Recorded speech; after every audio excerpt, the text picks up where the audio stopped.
बात बताया गया, तुम दाखिल हो जाओ, गलबा जाए और हम तो यहाँ बैठे हैं। अब हज़रत मूसा ने कहा रब्बी इन्नी ला अमलिकु इल्ला नफ्सी, आपने बहुत समझाया। जब वो बात नहीं आए तो आपने इरशाद फरमाया, ऐ रब मेरे बारे में मुझे तो इख्तियार नहीं मगर अपने नफ्स का, अल्लाह मैं तो अपनी ही जान का इख्तियार रखता हूँ, व अखी और अपने भाई का, फ़फ़रुक़ बैनना व बैनल क़ौमिल फ़ासिक़ीन, अल्लाह तो भी ठीक है, इन बेहुक्मों को और मुझे जुदा कर दे। जब हज़रत मूसा अलैहिस्सलाम ने इतना समझाया और वो बात ना आए, वो अपनी फरमाइशें करते रहे, अपनी आसानियाँ ही तलाश करते रहे, तो आपने फरमाया अल्लाह मैं तो फिर अपनी ही जान का इख्तियार रखता हूँ, ठीक है फिर तो इस कौम को मुझसे, इन बेहुक्मों को मुझसे जुदा कर दे, यानी इनसे, और हमें इनकी सोहबत और कुर्ब से बचा और इनके और हमारे दरमियान फासला पैदा फरमा दे।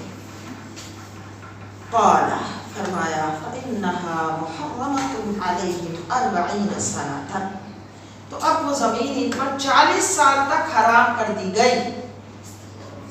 अगर जब हज़रत मूसा अलैहिस्सलाम के कहने पर दाखिल हो जाते और ये शर्तें ना रखते और आसानियाँ ना चाहते तो अल्लाह ताला आसानियों के साथ वो अता कर देता। अब कहा कि 40 साल तक इन पर ये ज़मीन हराम कर दी गई, इसमें दाखिल नहीं हो सकेंगे।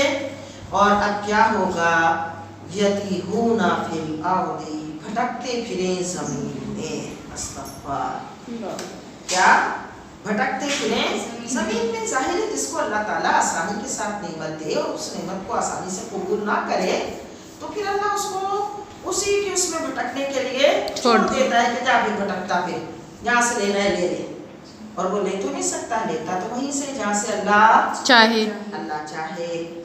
अब ये भटकते फिरे, 6 लाख जंगी सामान लिए, दिन में चलते थे, शाम होती थी तो खुद को वहीं पाते थे जहां से चले थे,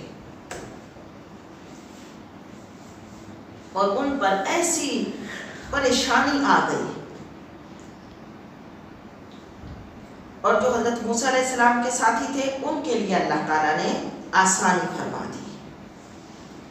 अब ये 40 वर्ष हैरान परेशान जमीन के छोटे से हिस्से में भटकते फिरते थे, और उधर से निकलते थे तो उधर से निकलते थे तो उधर वही जमीन होती थी, उस जमीन से बाहर नहीं निकल सकते थे। अब जब बहुत परेशान हो गए तो फिर हज़रत मूसा अलैहिस्सलाम से खाने पीने और ज़रूरियात का सवाल करने लगे।